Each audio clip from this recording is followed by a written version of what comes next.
metabolism. And kapha is your water and earth. Solid.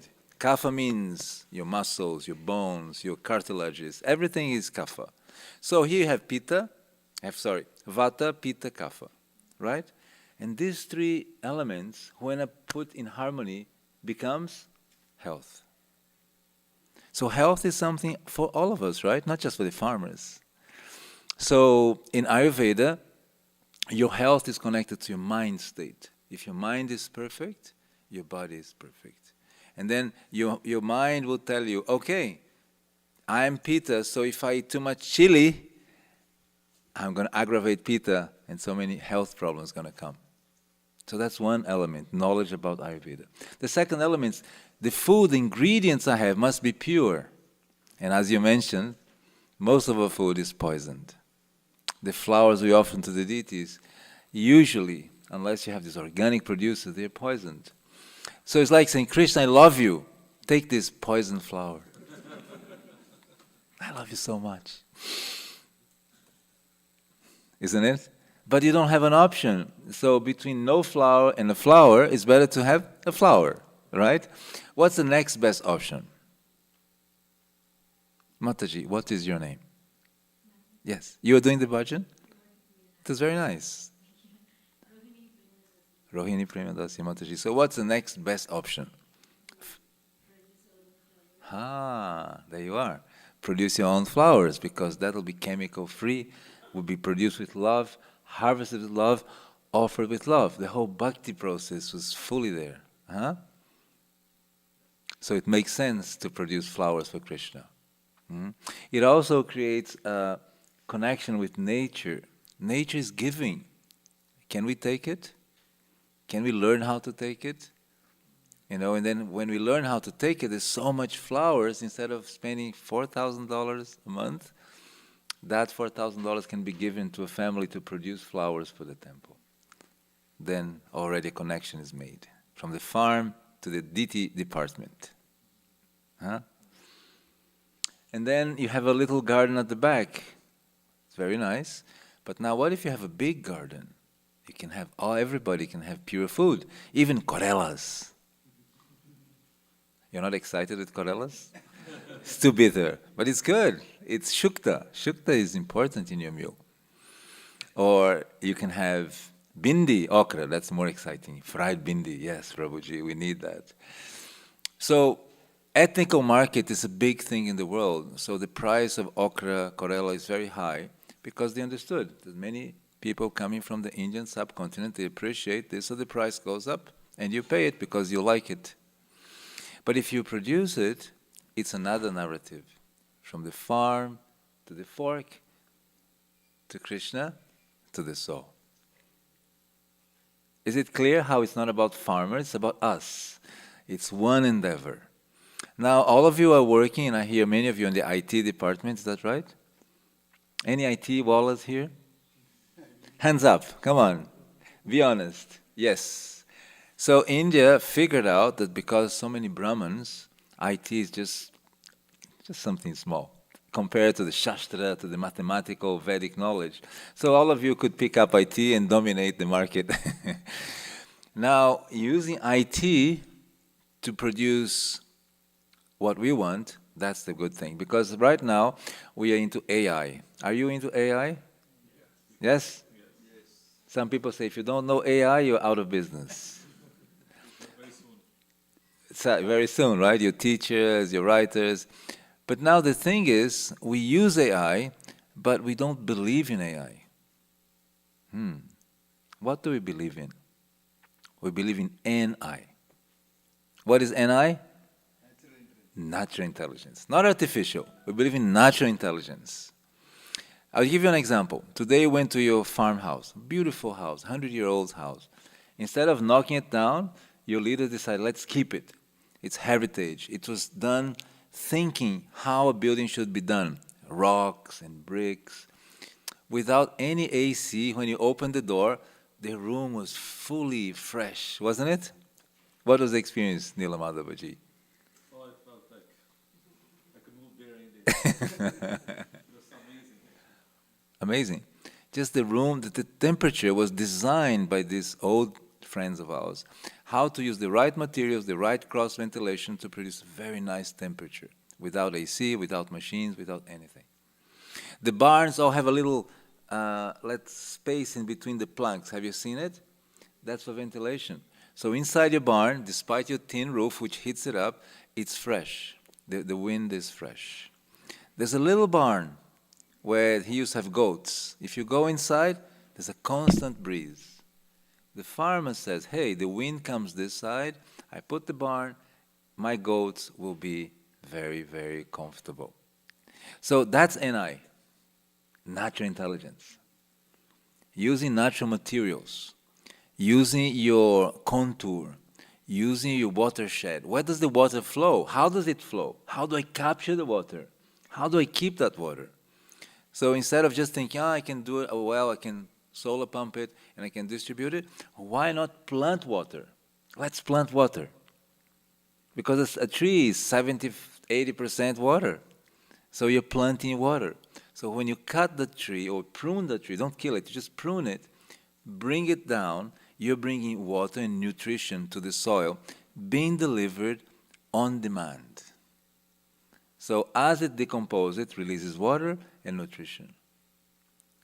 As a subproduct, you protect Mother Earth because Mother Earth is a chaste lady. Did you know that?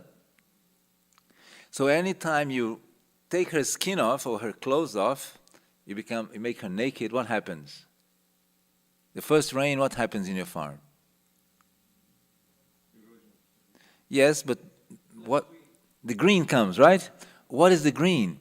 It's nature saying we need to cover Mother Nature. She's a chaste lady. We are protecting her, protecting the delicate soil, the delicate biomass, the microorganism. Let's protect them.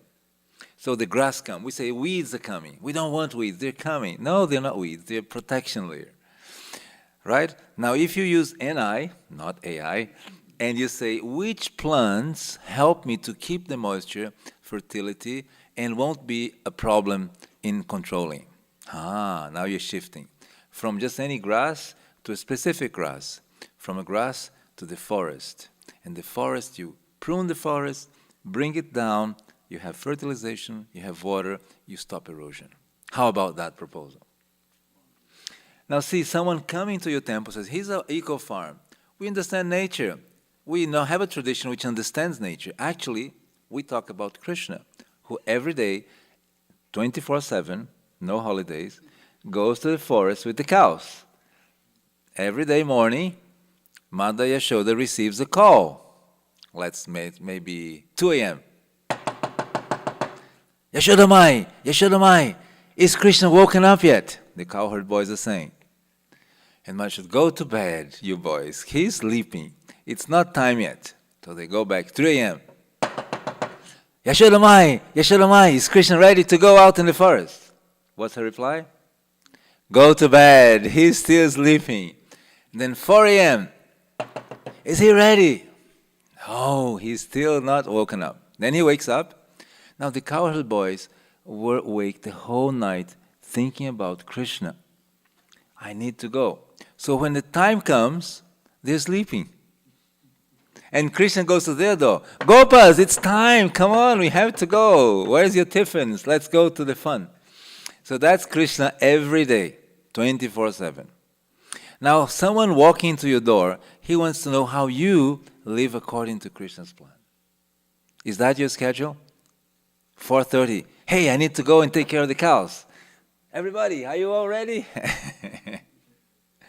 So Prabhupada, when he came to America in the 60s, 69, he was in New Vrindavan in June.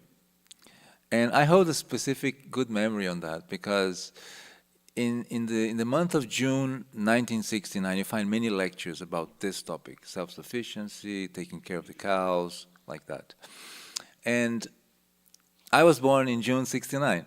So I think somehow there was a connection. And I had to be born from a PhD in agriculture in a family of farmers.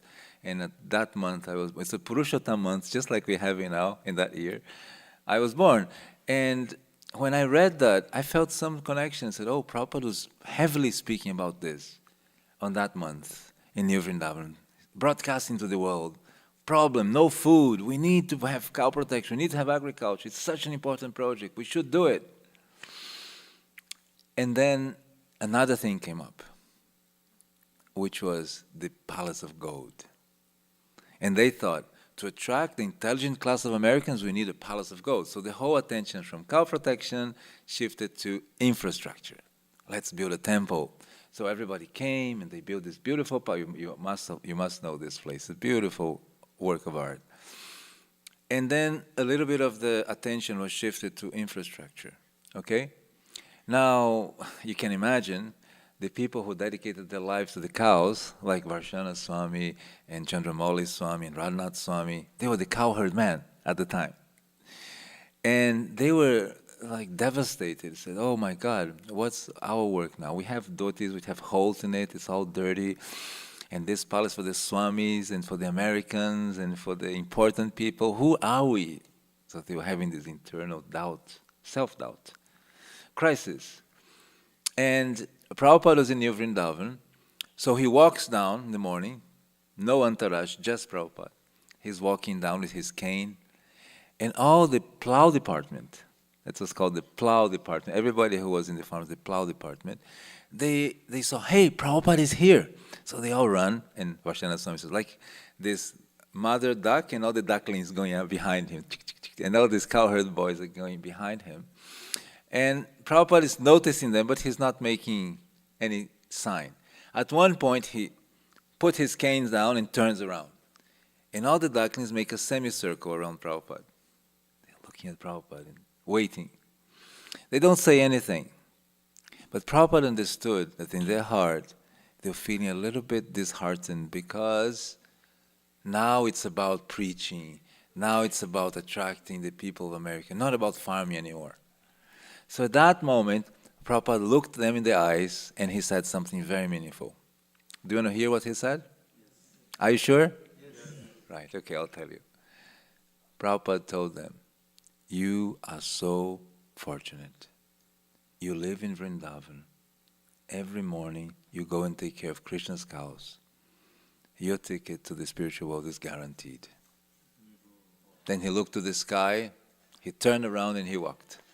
And this cowherd man was just like, oh my God, what have we heard? So Prabhupada gave them exactly what they were needing, that faith, that this would be something important. And Varshana Swami speaks many things about the time, like Radhanath Swami always speaks about cows and deities, how they are so interchangeable. Actually, Mother Earth and the cow, they have similar forms, they interchange. Sometimes Mother Earth is portrayed as a cow. And there's a whole seminar we can give on how there's a symbiosis between the cows and the equilibrium of the planet. The balance of the planet is given to Mother Cow. She received that. So when you mess up with the cows, the whole global warming, all these things get messed up because she holds the adhikar, the responsibility of keeping the planet balanced. She's the Mother Earth herself. So the mission of cow protection is so important because we are putting the cow back in its adhikar. We are at least in our perimeter, we're saying here the cows respond for the mission they were given by Lord Krishna. So it's a big mission. It's not about farmers in Bhakti Eco Farm. It's about a whole mission of this Baltimore congregation and neighboring congregation to give Krishna a place where every day at 4, not 2, he's going for cows, okay? And he wants all of you to be the cowherdman. 2 a.m., hey, Krishna, is it time to go and milk the cows? Krishna wants us to imbibe that mood of Vrindavan because that mood carries all we need to be self-realized, to understand who we are, who is Krishna, what we will be doing here. So is that okay as an intro? Yes? Shri Gaur Nitai ki jai. Radha Madhava ji ki jai. Gaur Premanandi Hari Hari Bo. Hare Krishna. So maybe at this point we can have some questions, because it's always nice to interact with all of you. If you do make a question, I'd like you to say your name, because you know my name, but I don't know anybody from. I mean, I know 2, 3, maybe 4. I've seen him in India. Any questions? Any comments? Any corrections from the youth present here, or from the elders present here? Yes. I just had a question in terms of, sometimes we may think we're not qualified to be a cowherd boy or cow, So do we need a specific qualification to be able to? Thank you for your question. The Goswamis think they're disqualified also. So when you go to Vraj, the Goswamis say, we're not qualified, we are unqualified servants. So that's, to feel unqualified is the entry adhikar for bhakti. So if you feel you're qualified, the acharyas already look at you, really? Okay. Now, in terms of qualification, it's really important. Because, see, we want to give Krishna the best. So if you want to give him flowers which are pure, you have to know exactly which flowers, which season, how to grow them, how to nurture them, how to harvest them, how to store them. So that the ladies who make the garlands, they get the best flowers, the best harvest point. Not rotten, not old, but new, right at this point. So you can make beautiful garlands for the lordships. So how qualification is important. With cows, it's so important. Because you see, like over the time, the ministry I represent, the Cow Protection Ministry, which was founded in 1999, they did a beautiful thing, a booklet called the 507 book, which has all the what you can do, what you can't do. It's there. But in practice, not everybody was following it, and there was not a culture of visiting so much. Once in a while, but not systematically. So, if you want to offer Krishna the best, what is the best? We need to know. Where is the best? How do I put the best in practice? And how do I maintain the best under it? So all these questions come from training. For example, I hear that you want to bring some Indian cows here. Is that because you believe only Indian cows are cows? I'm provoking you. Is it? No? I have a no from the leader. What about the other members of this society? Do you believe that only Indian cows are cows? No? Good. You made a point with me. Because actually Prabhupada didn't believe that, in the sense that his first cow was Kaliya. Are you familiar with the story of Kaliya? Kaliya was an indistinct breed cow. Nobody knew which breed she was. She had only one eye. And she was our ISKCON first cow in New Vrindavan. And one pastime with Srila Prabhupada, he's coming, and someone pointed to the cow, says, Prabhupada, do you know who this cow is? And he says, of course I know. It's my friend Kaliya. It's the best milk I've ever had. Prabhupada's saying. So Prabhupada was clear that the cow is a cow wherever you are, because she's a mother. Would it be fair to say only Bengali mothers are mothers? All the other mothers are projects of a mother, not a mother. Because the Bengali mother is nurtured in our tradition as a real mother, a mother who has that nurturing effect. Gujarati mothers, would you agree with that statement? If I just said only Bengali mothers are mothers, how would you feel? So we see Prabhupada didn't make a distinction, He was all-encompassing. Now, he also said the best is to have local. Local is the best. Because even Ayurveda says your local is your best choice. Whatever food grows here, that's your best food.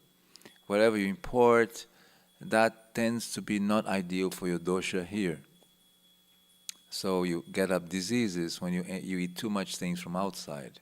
So growing your local food is your most healthy option. And within that, Prabhupada in America, he really liked the brown Swiss breed. So if you're having two breeds, one could be the brown Swiss. Because Prabhupada loved them. They're gentle. They produce a lot of milk.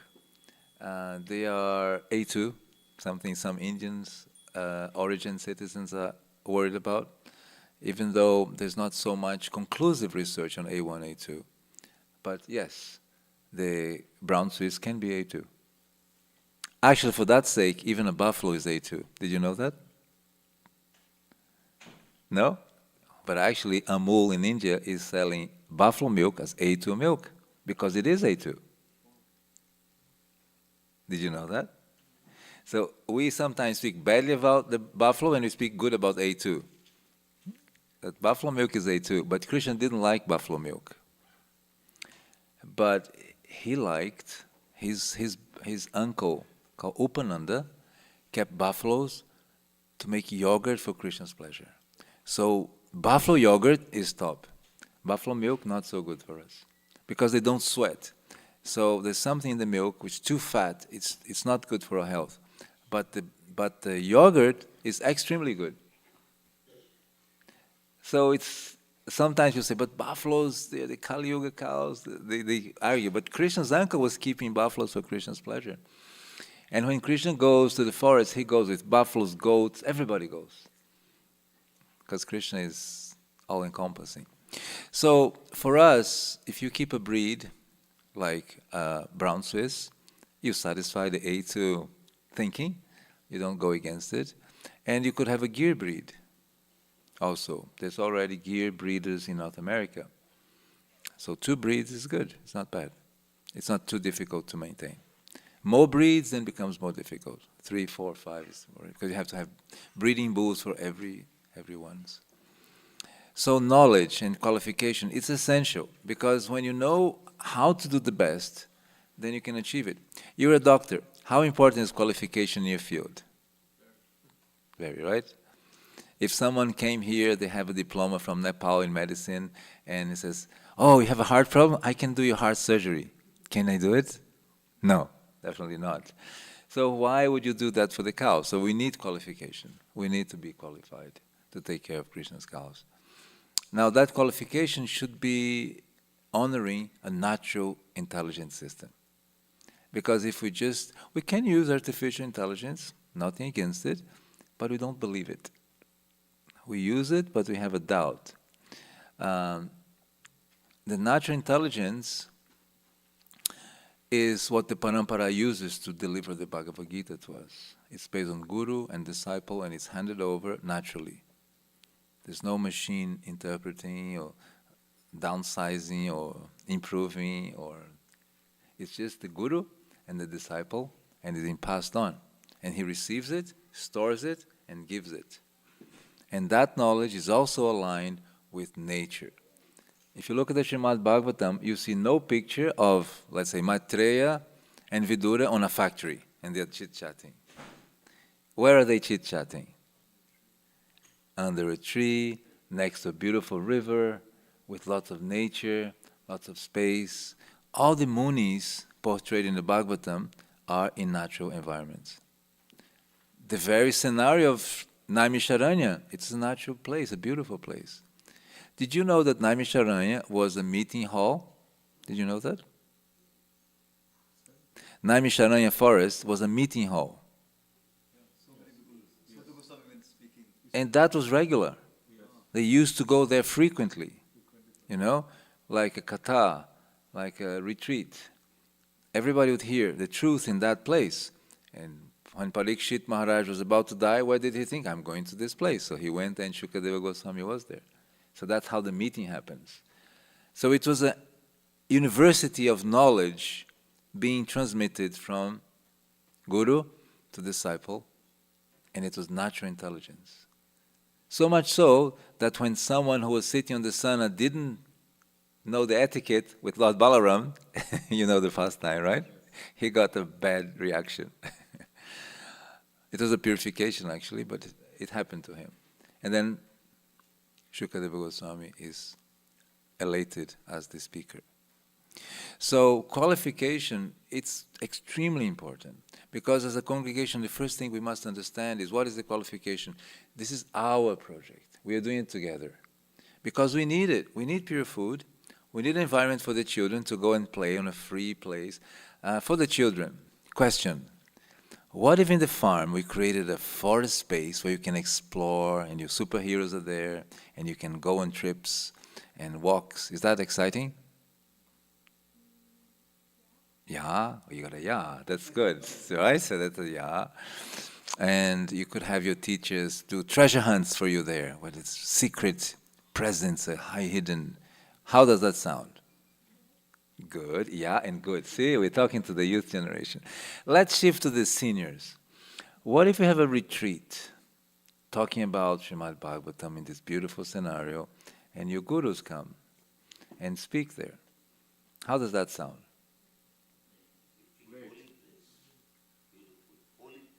Holy place. See? Holy place. Let's go to the mothers. Mothers, what if this place is an area where you can have sanghas with all the other ladies and you can cook things and you can have your children around and then your husband don't disturb you too much? How does that sound? Good. So nice. So nice. I don't know if the place or the husband not present, but so nice. Okay, so you see, it's a program with everybody can benefit. And if someone who's coming here who is not from India, and he understands that you actually are promoting a kind of preaching which is honoring nature, is connecting nature to Krishna, and connecting nature, Krishna to the community, that's a huge thing you can say. So there's so many benefits for us to do that. Hmm? And every tree depends on a seed, so the seed must be good. So my concern with Yatin and Neela Madhav is that we put the right seeds. You planted some trees, we just visited the trees that you planted. And they're doing usually good, right? We need a little adjustment here and there, but usually good. So qualification is the first point. We need to be qualified to do this. And we need to think that the goal of this, that all of you pack up from your cities and your jobs and go and live the farm. That's not the goal. The goal is that you provide an environment, whenever someone is ready, he can go and live. That's the proposal. And it should be like, we have a project, but it's people-based, not project-based. We want to do, for example, cow cuddling. But until you have the person who can do it, we just keep it ready. When he comes, you invest. Or you want to do a shop. When the person comes, you want to do cow dung parties. When the person comes, understand? So if you build it human-based, talent-based, it will grow naturally because everybody who accepts the challenge will be ready to give his life for it. Is that okay, Yatin, as an answer? That's good? Any other question? Any other comment? Any other correction? I'm sorry if I offended the IT department, the AI. Sometimes I get a bad reaction because I speak badly of technology. When I most need it, it doesn't help me. I said, it's charged?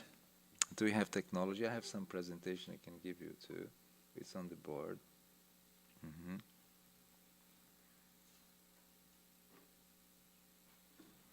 Okay. So no more doubts, no more questions, no more interactions. Yes? So, most of us want to contribute to a project like this in whatever way we can. So we know how to contribute financially. So more than that, we don't know much. Oh, excellent question. It's a beautiful question. Because actually, your question is not a question, it's actually a description of something happening in ISKCON. When you think of a donor, we think of someone with financial resources. But the actual donor is the one who will drive the project. Because he can give his life, he can give so much. So, being a financial donor is a little bit like being a stakeholder in the project. So if EcoFarm envisions all of you as co-investors, not only financially, but time, energy, talent-wise, that you drive this vision together, that's excellent. And how could you do it? That's your question, right? Your question is not a Sambandha, it's an Abhideya question. How can I achieve that? Well, one way is just like I'm presenting to you, we start an Istagosti saying, okay, we have thought of these 30 menus of options. Anybody's interested? And someone might be, says, I want to do this. Okay, let's assist you to do this. So like I heard Yatin-san is taking one specific part. That can be extended, and that vision can be a shared vision. What's the benefit? The benefit is that once you have something as yours, sand becomes gold. See, what did Google do? Google is very smart. He said, no, I'm not going to control your workspace. You can work remote, come to the office, put a hammock, have your time. But here's my task. Has to be ready by this date. Google understood that if you take it, you're going to take your home time, family time. You want the task to be ready. Am I right, IT people? Yes. You have to, the task is a task. So Google understood if they have a buy-in, it's much more productive. So a buy-in is what you're looking for. How to do it? The ministry has some resources we're sharing already. I think a lot goes into your project management, how you organize yourselves. And I advise it's more like a participatory project management because the buy-in is greater. And then different departments can, your food truck can be part of this. Your preaching in the Christian house can be part of this. You can make it a big ecosystem where things feed into one another. And then we see it broader. We see how the Westerners can be benefited. How can they be here in this room? What are their talking points? What do they want to hear? Can we provide that? Yes, then you attract them. Are they interested in ecology? Prabhu, are Westerners interested in ecology, in your opinion? What's your name first? Every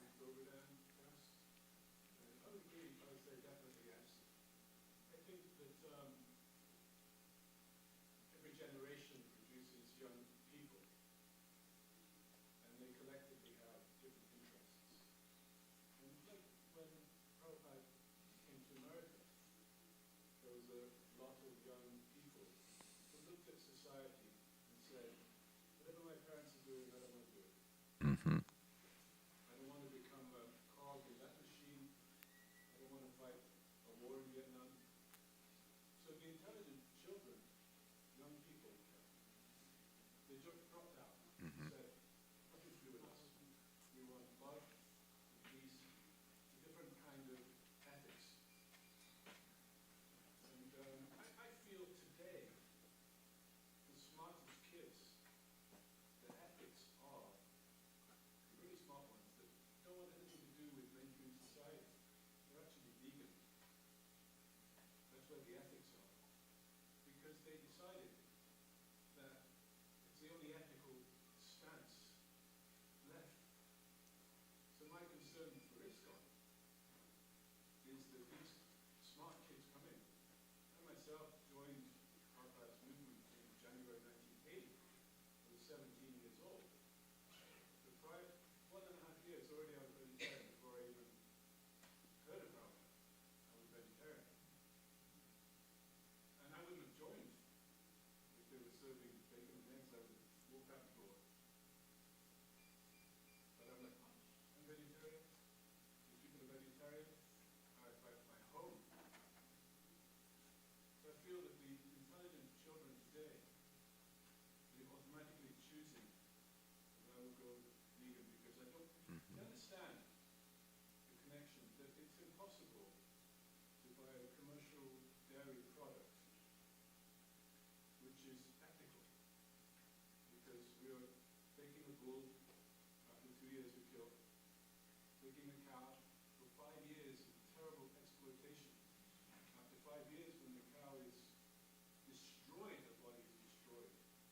She's given 4 carbs, we can't even talk about it.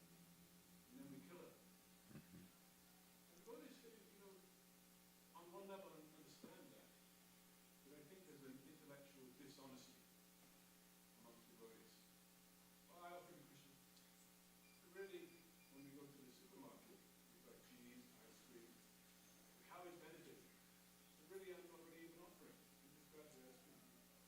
I think if you want to benefit the cow, if you really have a mission, these poor cows are suffering in the factory farm, I want to benefit this cow, take some ghee, offer a ghee lamp. Because that's not personal self-interest. That's for Krishna. You want to benefit the cow? Offer a ghee lamp. But eating ice cream is not benefit the cow. It's perpetuating a system of violence. So I feel that the smart kids, they come in, they go, wow, ice cream, man. Boom, boom, boom, boom. This is great.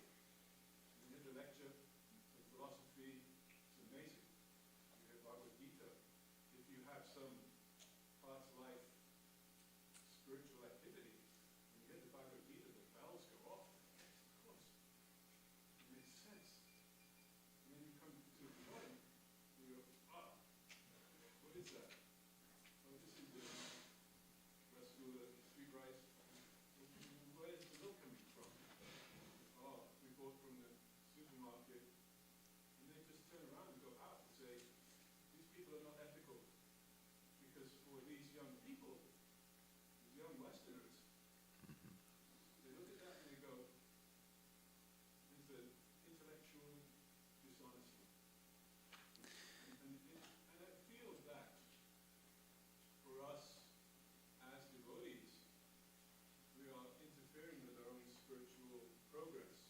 Mhm. Because we're also, when we have to eat something like cheese, or from the supermarket, inside Paramatma they say, do you know how this got from the farm to your soul?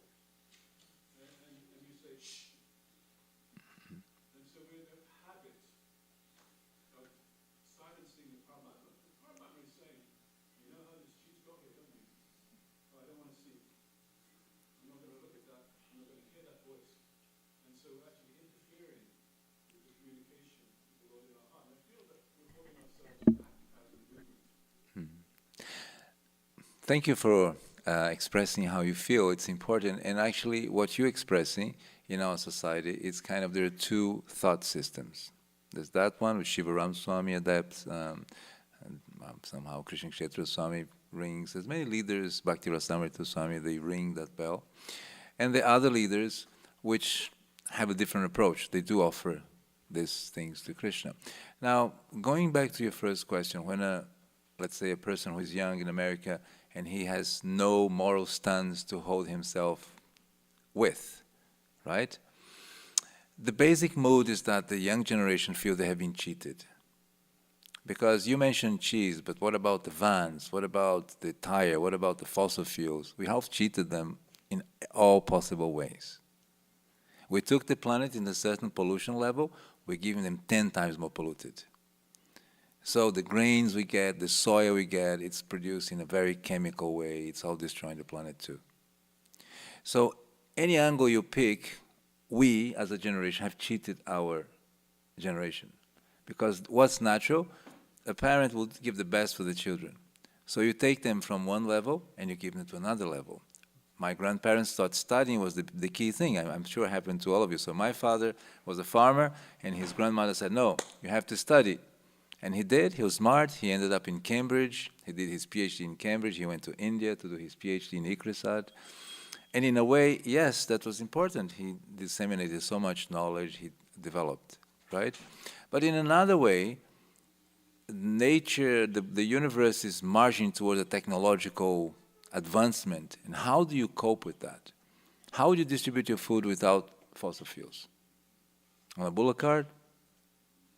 Where would you keep it? How would you feed it, you know? Would it fit with your lifestyle, with your family lifestyle? So, Prabhupada wanted us to do something. He wanted us to produce ahimsa milk, produce ahimsa ghee. He said, if you don't have money, you do the ghee, we exchange for books. There are many letters where he's saying, okay, money is an issue, produce the ghee, you send the ghee to the BBT, we send you books, and you sell the books, and you make money. So, your point is a deep point in our society, because when we think of the morality, it's not only vegans, it's a very encompassing morality in our lives, you know? That what is the way forward? The way forward is that you're producing something in the right direction. Now, in the two schools, the two ways of thinking. Let's say the whole ISKCON became vegan today. What would happen to our children? So neurologically, they need milk. Ayurvedically, they do need the milk. And there's no answer in the vegan movement for that substitution. The finer tissue of the brain. The older people need milk. The Brahmins need milk. So how do we gap that? So that's one question. The second question would be, what do we do with people who are not ready to make that full? Do we impose it? Like we become like a little dictator in ISKCON? You have to be vegan or you're not ISKCON. I received many proposals like that, you know, like let's turn the ministry. I said, I can't do it because number one, there's no offer. There's no, if you want ahimsa milk today, where do you get it? Sometimes you can get, but what about ahimsa ghee? You can't get it. If you look around and besides that, when you go down deep, it's not ahimsa. From the ones we saw, we haven't seen one which is ahimsa. There's some attempts to become a better ghee, but it's not there yet. All the ones we have analyzed, it's not there yet. Because you see, to make 1 liter of your Bilona ghee, you need so much yogurt to transform into so much ghee. So when you calculate how many cows have to be, and you'll go back to the ghee factories and say, well, where's your retired cows? Where's your bulls? And they're not there. So as a society, if we are producing all our dairy, then yes, it makes sense to go more in that direction. Well, come on, guys. There's so much of our own milk. Why are you taking different milks? You know? Now, as a strategy of preaching, Radhanath Swami is one of the leaders who doesn't take much milk, which is not at least better than others. Because even in India, when you go down to the sources, those milks are not really ahimsa. And we did a few exercises to go to that. Huh? But he was not milking any cow at Govardhaniko village. So the ministry came in and we said, Maharaj, these people looking as an example, how you go forward. Now you're not milking, but you're buying from outside, and we don't know the status of this outside milk. Is it better that you milk in the best way you think? And he did it. He made a Goshala with a milking parlor. It looks like a Hilton for the cows, just like the manor. The manor is the Hilton for the cows. If you want to see a Hilton for the cows, go to the Bhaktivedanta manor. The cows are even too fat. They say, hey, they have to be less fat because it's not good for their reproduction. So what we want to show is the same standard that you have here on the altar, we want to see at the farm. And if any person who is doubting the big ethical plan sees a farm which is ecologically organized, he'll understand, okay, so part of the mission is here, but part of the mission is still transitioning. That's understandable. So, but if you're a very radical vegan, like religious being going outside restaurants and horny, you won't probably listen. Anyway, for you to be like an evangelic religion, you're so like in your own preaching mode, you can't even adjust to difference in time and transitions. So my proposal to that question has been, first, what's our transition scope? How many years can we do that? For how long? Is it 20 years? You know, because for the last 50 years, we've been trying to do our projects, but there's a disconnect. The farmers and the community, we don't have that connection so deep. So let's do it here. Let's start small with a few cows. Let's show the model. Let's do the production. Let's then preach to the farmers, get them on board. So you slowly develop your system organically, step by step, naturally, and then you can get your AI to disseminate the project, to make the propaganda. Yeah? Yes, you still have a point.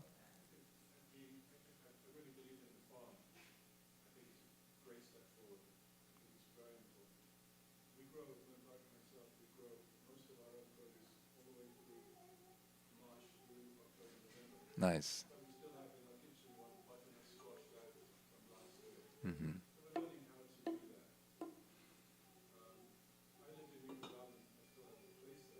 Where's that? In Vrindavan. They had 200 something cows because Kirtananda had decided we will have the biggest. Jai Shri Radha Madhava Ji ki, Shri Gaurnitai ki. Jai Ho.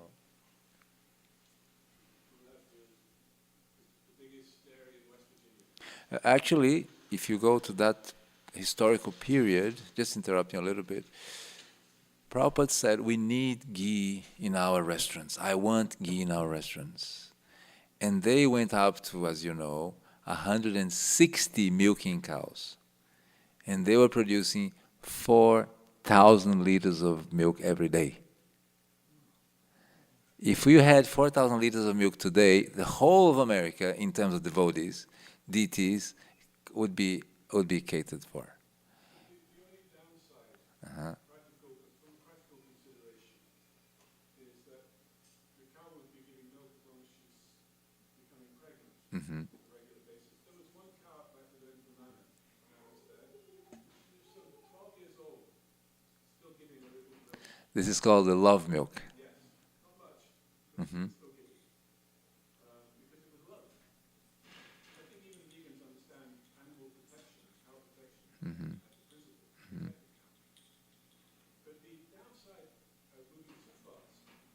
you end up with cows around at 7, 8, 9, 10, and there was full-time job, 2 devotees, just to raise the, actually to pay for the hay, and then 3 or 4 devotees gathering hay. See, that is a point we discuss a lot, because I know Ranaka, I know Bharshana Swami, and I know so many of the ones. Chandramali Swami, he was taking care of the drink, the whey, after they made paneer. So he was called the whey maker, or the whey boy. So he says he was saved by that, because once his dhoti caught fire, and he just took the whey and it extinguished the fire, because the ghee and the dhoti. So in this time, what was the flaw in their system? They didn't understand the ahimsa dairy market, because it was not existing at that time. Because if the same quantity, just calculate with me, if you have 4,000 liters and you're selling at $5, what's that per day? You're good Gujarati, you should be good at math. 20,000. $20,000 per day, okay? If you have like 20 days of production, what's that? Okay, almost $500,000. With $500,000, you could easily hire people, easily produce infrastructure, easily, have enough infrastructure to make a sustainable business. But it was all volunteer-based, and you're selling to the price of the market, which today it's 50 cents per liter, and for the farmer it's 20 cents per liter. Now, with 20 cents per liter, I'm sorry, it's a wrong business plan. But they attempted, and one thing was positive in all this chaos of that, is that they set a goal. It is doable. We did it. So why does ISKCON not produce milk again as we did it? Because today the whole of ISKCON together, all the Goshalas, produce 4,000 liters a day. And one farm was producing the same 4,000 liters a day. So what's the issue? The problem is we need to be qualified. We need to have the proper systems. We need to fund the people who are working. Their families must have a future. Because it's as I said, Krishna goes every day, 24/7 with the cows. The cows are regulated beings, they're in the mode of goodness. So 6 a.m., time for milking, you're late.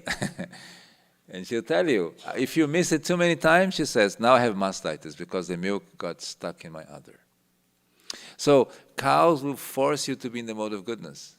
So unless you want to be in the mode of goodness, it's something which is going to be hard. So the whole project of cow protection is like the cows and the deities, they're talking daily. There's a conversation happening. And that's what we're proposing. So a lot of those issues that you're saying, of the mistakes of the past, the consciousness have to be adjusted, time frame has to be put. All of these adjustments can be done when you have a serious production unit in place, which is ethical, which is based on love, not on just production. But production is part of that. Even Nanda Maharaj, did you know that? Nanda Maharaj has a chair. Shivaram Swami reports this. Next to it, he sits Krishna, and when the milk is coming, he's making a tally. The Gujaratis will relate to what I'm saying.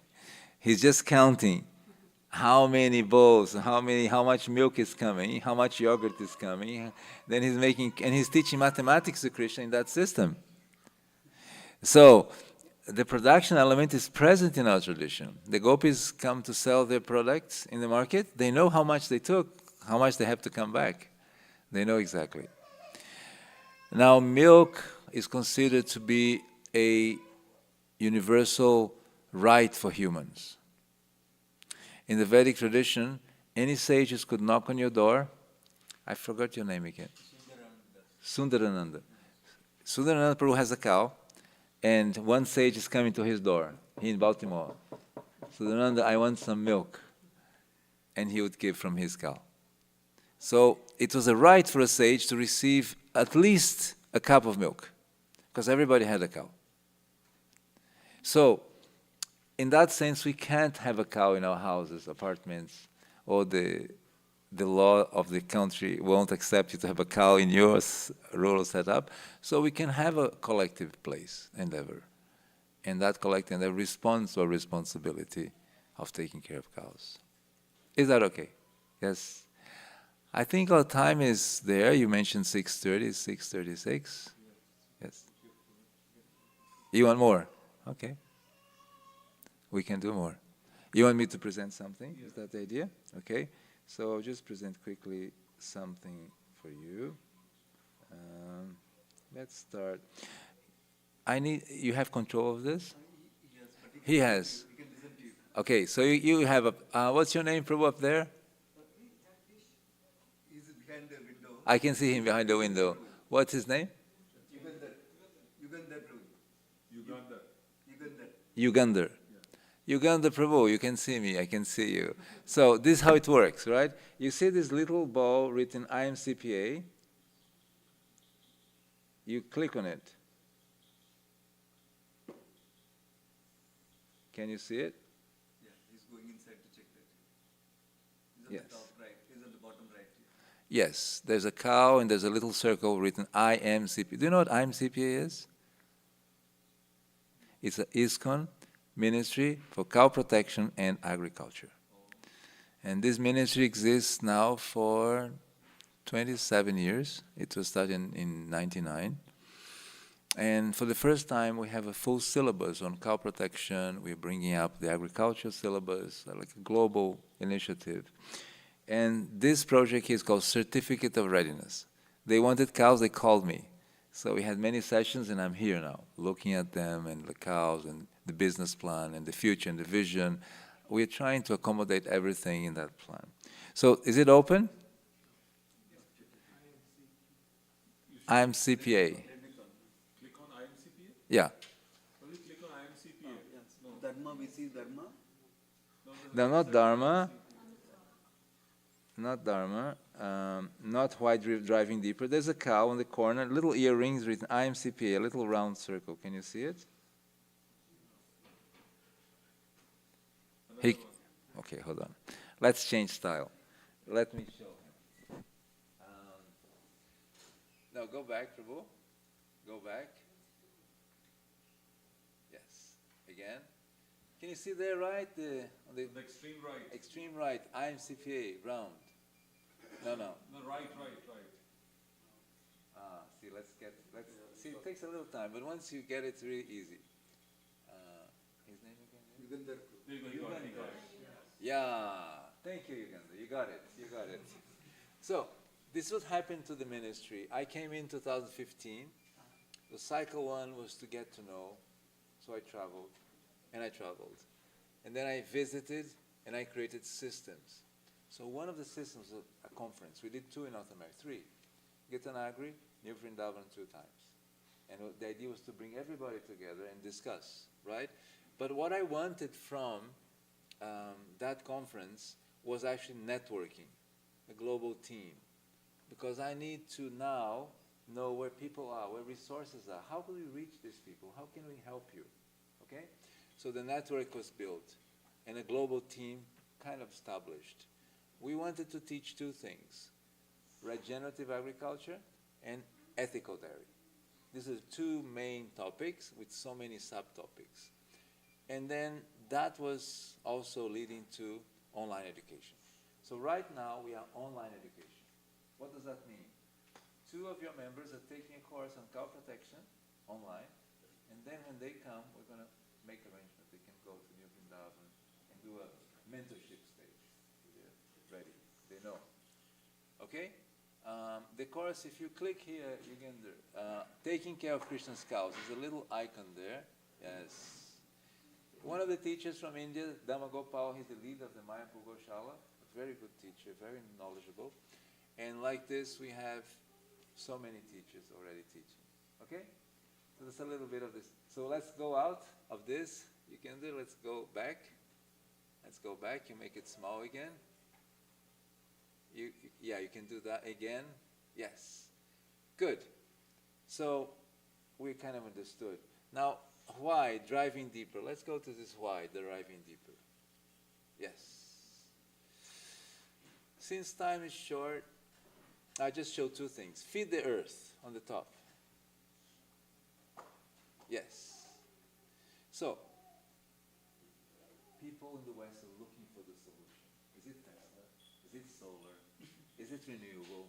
What is the solution? They want to hear, what's our solution? I met yesterday on the flight one gentleman from Washington. He has a company on solar. When I told him that we had in ISKCON a bull power unit in Hungary, this bull power unit is making two bulls go around the room this size. It goes around. In the center, an axle goes. It's connected to a machine, and they can cut wood, thresh grains, clean grains, make flowers. Different machines, they attach and wow, wow, from bull power. So he was, bull power? Does this still exist? Yes, and it was funded by the European Union. It was €500,000. The European Union gave 300,000 euros for that project. So he was excited. And so basically, if you go to digital transhumanism, what's digital transhumanism? That's the AI population. We believe that AI is going to be the transhumanism. It's going to take us to some kind of self-realization. And we don't believe that. Now, here's the origin. We're trying to decode the genetic code. Let's hit background. Background, yes. So, it's in Portuguese. We first had the Industrial Revolution. Mechanization was the thing. We want to make things faster, right? And then we wanted to explore resources, atomic. Then there was the atomic energy in the 70s, and now it's the virtual revolution, fourth wave of industrial revolution. Everybody's on the iPhones, that's the revolution. All the information is inside your phone. Information is the good to sell. We sell information. So with all of this, let's go back. If we go to agriculture, yes. See, this gentleman is called Fritz Haber. Have you heard of him? No? From our generation this time. Second World War. He thought, in the war, oh, you have a mic? Oh, good. Very good. Thank you. Hare Krishna? Is it okay? It's coming. I have a low voice, so it's always like, okay, you can hear me up there? Great. So his thinking was, we have so much left over from the war. Nitrogen bombs. Now, nitrogen is needed for agriculture. So let's convert nitrogen bombs into chemical fertilizers. And that's the beginning of the chemical fertilizers thinking. Now, if you look at the war machines, can you see it on the top? Is it similar to the agriculture machines? Kind of similar. It's a war. Here, every bug must die. If you're a bug, you're not us. Kill you. There's no room for peaceful co-living. You're a bug, you're dead. So the same mentality there. You're enemy, you're from a different country, you're dead. So you see, the mentality is very similar. And that mentality is destroying the Mother Earth because the soil is going down, water resource is going down, pollution is going down, it's going up. Our children is complaining, you're cheating us. Look at what you've done to the planet. And what can we say? We can't do much. It's a big cog. We can't do much. Sometimes we have to contribute to the cog, right, in our jobs. So, let's go out. Let's go out of this. No, go out means shrink it. You can, it's yes, and one more, and one more, and one more. And now, in one more out of that. I spoke a little bit about natural intelligence already. I won't go into that. Cow protection, Srila Prabhupada. Yes. So, this is what Prabhupada spoke. Now let's go and take some authority from Prabhupada. Would you like to read the quote? This Krishna consciousness movement is for the protection of Brahmanical culture and cows. Look how many times he published this. He didn't only speak once. Look, we're talking of lectures on Srimad Bhagavatam, purport. He's writing about this. So that's a very important mission that he has in mind. And he wrote as a letter to all these people. Yashamati Nandana Vrindavan. So he's instructing his people about how important. Let's go to the most important business. Got it. Okay, I want you to read this. The most important business. What's our most important business?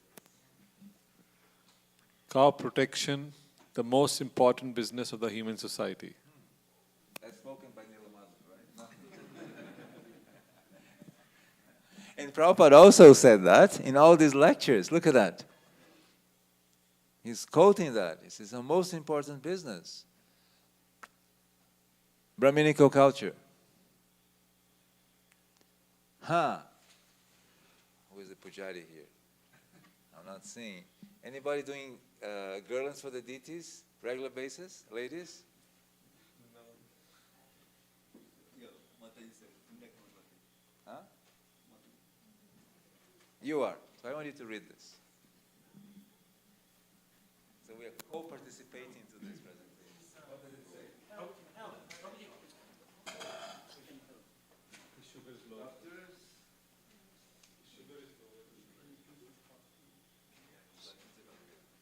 His wife is a pediatrician, she's coming.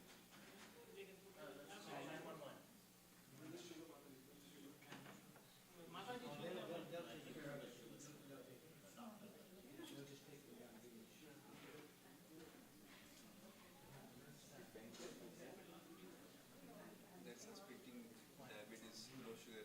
That's what they're suspecting. They have sugar readily with them, so they're giving it to him now.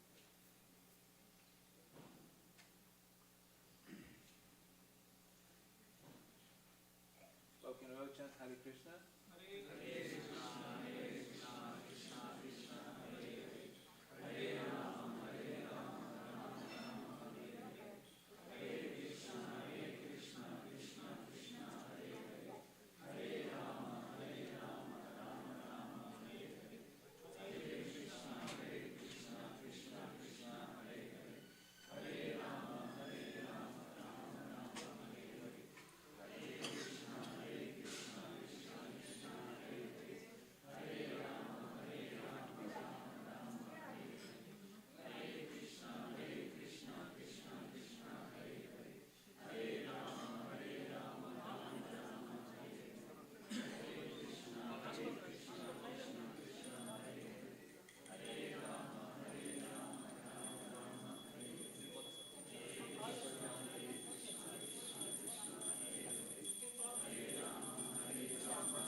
It's a temple.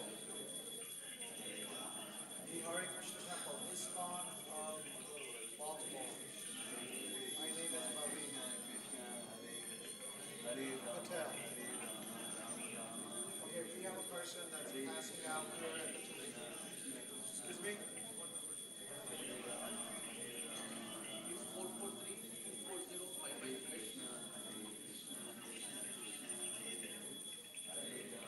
We have a person that's passing out, possibly due to low sugar. Yes. Yeah, right. 22. He's stable now.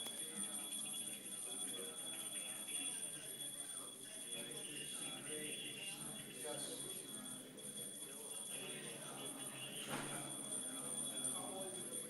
How much?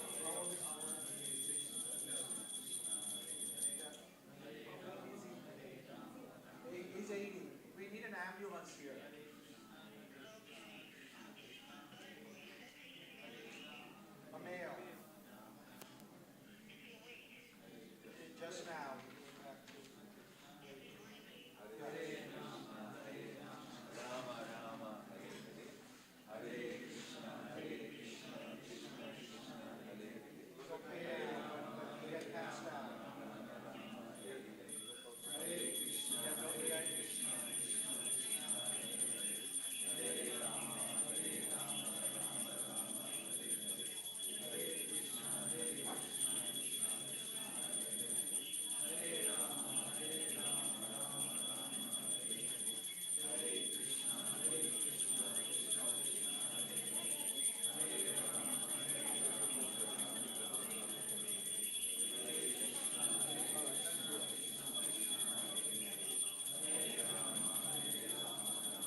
cow protection. Without protection of cows, Brahmanical culture cannot be maintained.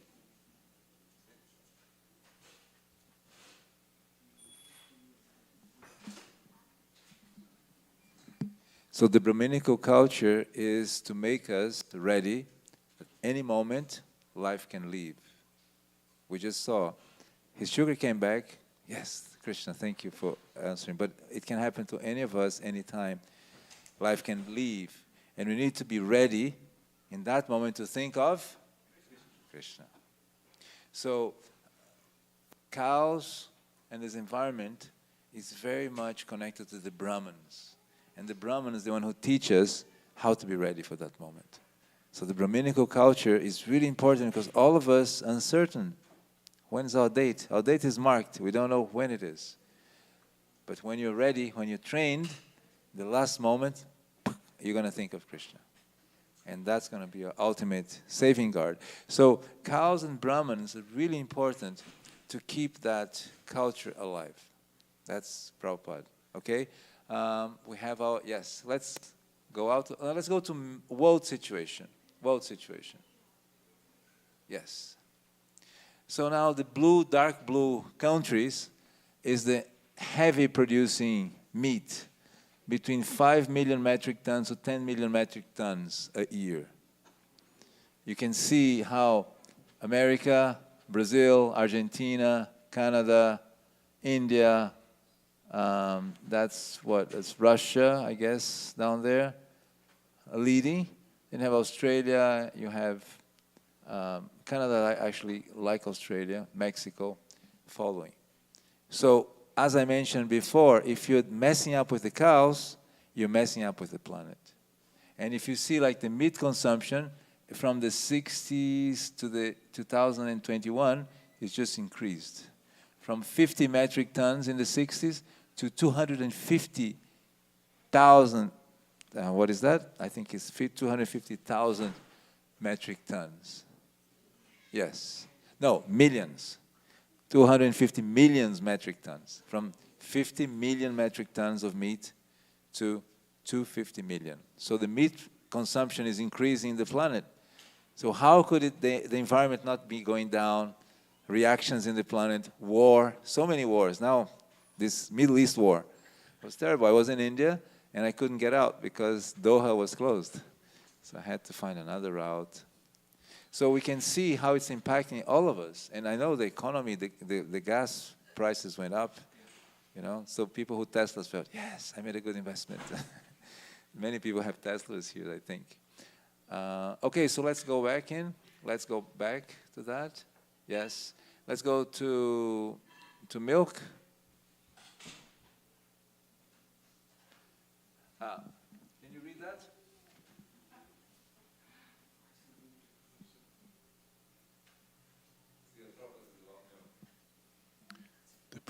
Milk. The principles of religion in a liquid form is particularly essential for developing the finer tissues of the human brain so that one can understand the intricacies of transcendental knowledge.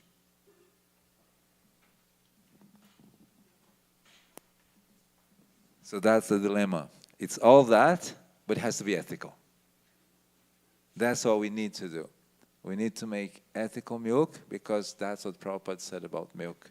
And finally, to finalize, civilization. Milk. Without it, there's no civilization. And he talked that in the purports and lectures and so many more. So from this short presentation of verses, we can see how it's such an important point for our ISKCON mission to actually have our deities be served with pure milk, which is ahimsa, with love. It's part of deity worship. Yes? My name's Nilesh. I was just going to ask you, what are your thoughts on plant-based milk?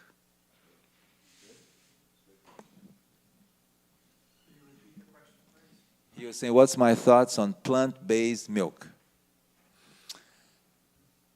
We have a tradition of thousands of years on milk. That's the Ayurveda, that's the Indian tradition. So your rasagulas, your burfi, It's not a new recipe. It's something very ancient that was, since time of Krishna, it was the same burfi. Hasn't changed. Same formula. Plant-based milk is a good novelty. It is there. We don't know how it substitutes milk itself, but the reason we call milk means there's an urge in the human for milk. You could call Jai, Shishi Radha Madhava ki Jai, Shishi Gaurnitai ki, Jagannath Baladev Subhadraji ki, Gaur Premanandi. We could have called vegetable juice or vegetable cream or vegetable, I don't know, smoothie. But we call it milk because the concept of milk is part of the human psychic. It's looking for milk. So nutritional, we had to ask your doctors, how does it affect? I know some are very healthy. For example, coconut milk is very healthy. It's used traditionally a lot. We have a lot of oat milk, which is healthy also. There's almond milk, which is good, but we don't know what's the effect on California on the almond production, how it's attacking the environment to produce that milk. One farmer in the UK, he had this project. Didn't go, but his idea was very good. He had a Ahimsa dairy on one side, and on the other side he was going to cultivate the land with oxen, produce oats, and produce a drink with oats and some beans, like what is a Ahimsa milk, but made with plants. So he had both options, the plant-based and the real milk. So my suggestion is, ask your nutritionist, your doctor, how good that is, how it fits your doshas, your system. And having the pure milk is the big challenge today. Because where is it? This box milk we take, hardly it's milk, in the sense that you can keep it on the shelf life for so long. So we need milk. Prabhupada mentioned it. We need pure milk. So you have two options. You can say, never it's going to be done, or let's start doing it today. So I'm more into let's start doing it, because at one point it was possible, it can be possible. And one friend of mine, she makes milk from peanuts. She soaks it, and she blends it, and she has the milk for the next day, which seems to be nutritious too. Is that okay? Thank you. Okay. I think time is coming. I'm supposed to speak until 6:30. What's the time? It was a good session. We extended naturally without so much demand. There's so much more we can talk about, but this is the essence. I just brought it down to the essence of what we needed. Is that okay? Well, just to finish, because we're talking of Krishna, and he's always with his beloved friend, brother, Balaram, who is also Nitai, I'd like to make a little song with you. Shall we? I'm going to teach. It's just this. I first say and then you repeat. Nitai, Nitai, Nitai Gauranga. Nitai, Nitai, Nitai Gauranga. Nitai, Nitai, Nitai Gauranga. First part, well done. Second part. Second part has two lines. You have to wait for the two lines, otherwise the rhythm mixes up. It goes like Jaya Nitya Nitya Nitya Nanda Ram. Jaya Nitya Nitya Nitya Nanda Ram. Ready? Jaya Nitya Nitya Nitya Nanda Ram. Jaya Nitya Nitya Nitya Nanda Ram. Again. Jaya Nitya Nitya Nitya Nanda Ram. Jaya Nitya Nitya Nitya Nanda Ram.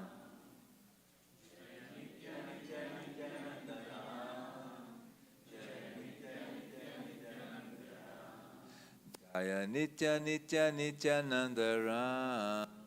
Jaya Nitya Nitya Nityananda Ram. Everybody. Jaya Nitya Nitya Nityananda Ram. Jaya Nitya Nitya Nityananda Ram. Anybody good with Mridanga? Anybody plays Mridanga in the audience? Nobody? You do? Here's a Mridanga. Okay. That's a traditional Mridanga, by the way. Okay? Ready? Jaya Nitya Nitya Nityananda Ram. Jaya Nitya Nitya Nityananda Ram. Again. Jaya Nitya Nityananda Ram. Jaya Nitya Nitya Nityananda Ram. Once again.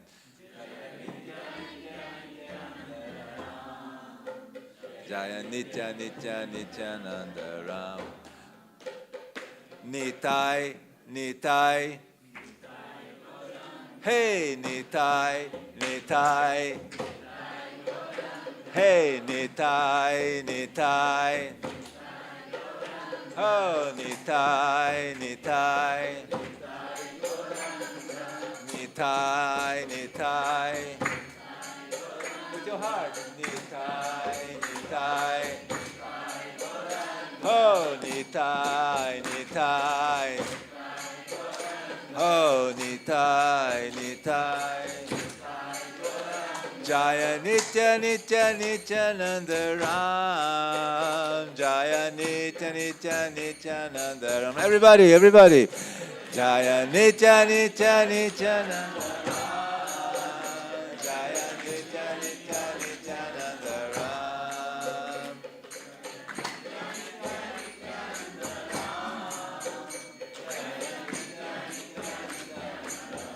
Hey, Nitai, Nitai. Ho, Nitai, Nitai.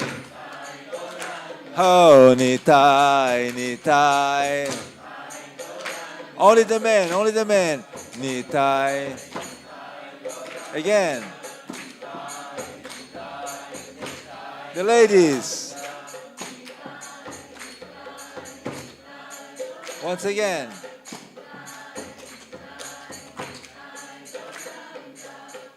I think the ladies didn't have lunch today. Is that right? She's very soft.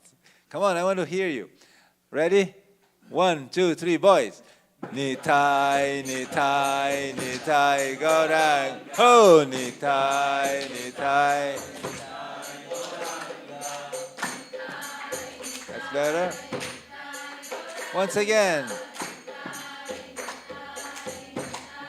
Everybody. Nitai, Nitai, Nitai, Gaurang. Once again. Nitai, Nitai. Jaya Nitya Nitya Nityananda Ram. Jaya Nitya Nitya Nityananda Ram.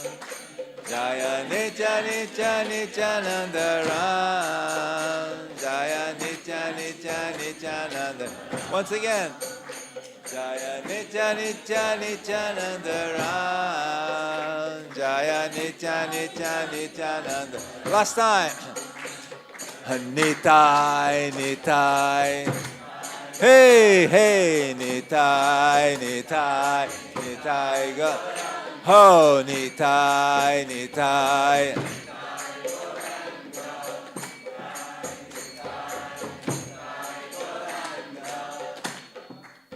Very good. So this is to get the blessing of Lord Nityananda. So thank you all very much. It is a pleasure to be here sharing with you some of this universe, which is huge. And I'll be here a few days, so maybe you get a chance to meet again, talk again. And I'll be back in June, 23rd, 24th of June. Oh, Krishna.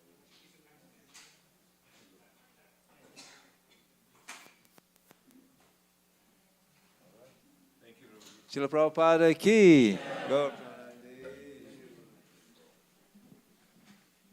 Thank you, Prabhuji, for coming and giving us so much guidance. Unfortunately, we had a little bit of interruption, but I think whatever we learned was very, very well said, and also we're going to try to imbibe in our lives also. Tomorrow we'll be going to, Yatin Prabhu, myself will be going to the farm for the whole day, trying to work out everything, and Prabhu's guidance is so valuable for that. So thank you all, and then we'll keep you updated. So prasadam downstairs. Let's all prasadam. Hare Krishna. Yes, Prabhuji. Yes, I think his phone is charged.